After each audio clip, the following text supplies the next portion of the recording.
Hello and good morning, doctor. How are you doing today? I'm great. How are you? Absolutely fantastic. My disaster artist, Jazzy, is sitting right behind me. She's with me at all times. So this book right here was absolutely something I needed to put in my life because I want to understand your journey. We never stop to ask you, how are you and how did you get where you are and what are you doing?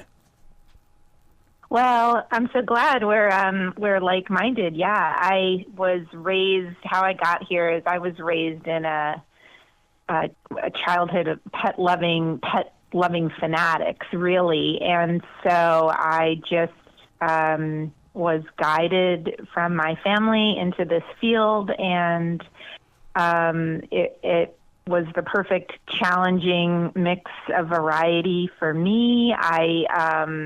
I've been working for over 32 years, Wow. but then 20 years into practicing, I started my house call practice. And I like to say I found my home in other people's homes. It was the perfect mix of my skill set and really just getting to know my patients and their families better. And I really did enjoy connecting. It was a great last or third act for me. Those house calls are so important because one of my greatest moments was when the vet would come to my house because my Maltese had swallowed a penny and got zinc poisoning. And if it wasn't for those house calls, I mean, I just embrace my vet so much. That's wonderful to hear because, when I started my practice in the Philly suburbs like Pennsylvania, New Jersey, there were very few of us, and people hadn't known about it. And now I've seen that evolution, and particularly with COVID, there are far more house call practitioners, and I think it's a great thing. And I love hearing back from people who've had this experience because it is kind of apples and oranges, the very, very different way to experience those visits. Your book kind of reminds me of a journal. Is that where you got the stories for Tales of a Pet Vet? Well, I mean, I sort of had a mental journal, and for decades, my family and friends, I would tell them a story, like, you're not going to believe what happened today. And combined with, certainly some of the stories are educational and not funny, but combined with my way of approaching life, which is sort of, we joke, it's like the Jerry Seinfeld, like I see the humor in so much, and there's so much of that with animals. So it was a compilation of sort of the stories that got the most reaction and people wanted to hear more of. And it's like a stand-up comedian. You kind of perfect your way of relaying these stories, that some of them are too gross and some of them are just like not for dinner. And I hope I got better at telling them and picked the top hits and included at least most of them. There's plenty more that didn't make the final cut, but there's a lot of material to be mined for a book like this in my profession, in my opinion. You get real honest with us and transparent, especially when it comes to teeth cleaning, and that is so important for dogs. But there was a time when with my Chinese crested where Sophia, she was put under, and I don't know how you guys are able to do that. You don't know how a dog is going to react, but boy, when you guys kick in, I mean, it's amazing that, what you do. But we as pet owners need to take care of those teeth. Yeah, it's a big deal, and hundreds, I mean, I've lost count. People are resistant, and then if they do follow through and see the before and after of their pets that are so much happier, they're better with no teeth than a mouthful of painful teeth. And it's an insidious disease process that you don't realize they're in pain. You're with them every day, or they're not really always good at making it obvious, particularly cats. So you can only experience it when you've been through it, and then you realize, gee whiz, but keep spreading the word because it can't just come from vets. It's good to come from pet parents like yourself. Do you still have Willie the woolly monkey? Because I still have my elephant over here from my childhood. He was an acrobatic elephant. I do not have Willie. In the book, he actually, it turned out, I don't want to give away my story, but I do, my mom, but he did actually, my mom had told me he went to live with, at a monkey farm in Pennsylvania. And I think I was about 12 at the time. And when I was about 40, it occurred to me, I've been living in Pennsylvania. Where are these monkey farms? And so I faced reality, and she admitted he ended up having pneumonia and had passed away. And certainly we know now how he probably got, it's not a good thing to get a monkey in a pet store, but we did give him as much of a loving home as we could, and it was incredible. I loved him. I miss him. So he was a real monkey? I was thinking he was just a stuffed animal. Oh, no. He was a woolly monkey. Oh he was probably, he was real. The story talks about how we were visiting. We were in Florida where my mother found him, and then we were living in New Jersey at the time, and he came through on the luggage rack, and they announced on the carousel at Newark Airport, we have a special guest at Carousel 3, and he came out screaming. He looked like E.T. Had a turtleneck. It went over his head. He was not happy. And that was the beginning of, most people know me as Dawn, the girl who had a monkey in in middle school.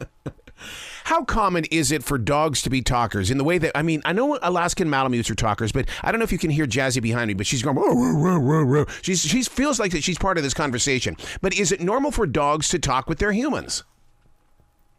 So certain dogs are definitely more vocal. The Malamutes, the Huskies are famous for it. Yeah. I love, send me on my Instagram your videos of your talking Huskies. And a good friend of mine and her dog is a patient. I just go over there and talk to him, and he talks back. Nice. Some are more vocal than others.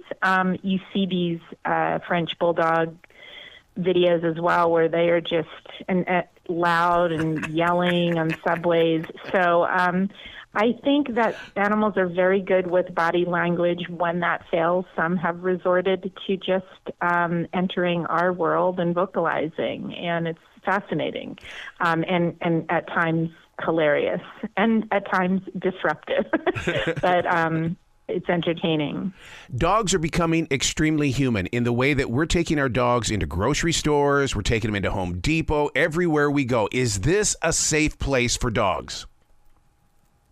I think that you really, really need to be careful. I've seen people trip on dogs. I've seen dogs get stepped on. I think that put them in a carriage if they're small. If they're big, that it really comes down also to the responsible pet parent, but the dogs themselves, because some are really, you can tell they go everywhere with their owners, and they're kind of more savvy than others. So I think know your dog. Make sure it's not stressful to your dog. People think, oh, he wants to be with me, but sometimes these loud lights and lots of people, it's a source of stress. So I did not bring my dog all over because it just would have stressed her. I would take her to the beach, same with dog parks. They don't always love being overwhelmed at dog parks. Know your pet and do what's best. You have to think for them, not just for you. You cover so much inside this book in the way that, you have the story about Karl Lagerfeld, who had that $300 million. And then you also talk about the nervous pet owners. I don't know how you deal with all of the nervousness or the people that leave all their money to things. How is it that you're able to deal with this on a daily basis? It's sort of evolved into this. And so, you're as a veterinarian, you have the full spectrum of I want to do the minimum. I can't afford to do everything. known, possible. And then you have the other end of the spectrum and everyone in between. And I think it's important to get good at communicating with the clients, knowing what they expect, be able to offer them everything. But if they can't afford it, or they don't have the time to do it or care for these pets, it's extremely important. And I do talk about that in Tales of a Pet Bed, how it's not about judging the client, and we don't judge. We get it. You're here trying to help your pet to the best of your ability, and people need to know, and I tried to get that across, that we understand that not everybody can do what they want to do or are willing, but we're there to help them, and ultimately the pet's best interest is at heart. So if we try not to over-recommend something that they're just not going to do it, go somewhere else, or maybe get frustrated and have an even darker fate. So it's important to work within the client's means and expectations, but some of them treat them like human babies or better, and they can be, you see them more frequently. Sometimes they're frustrating, and for the most part, they are well-intended, and I like to work with people like that within reason, and ultimately we all have the same goal: to take care of the pet. You need your own TV show. You need your own TV show. This would be so wonderful. Turn this book into a TV show.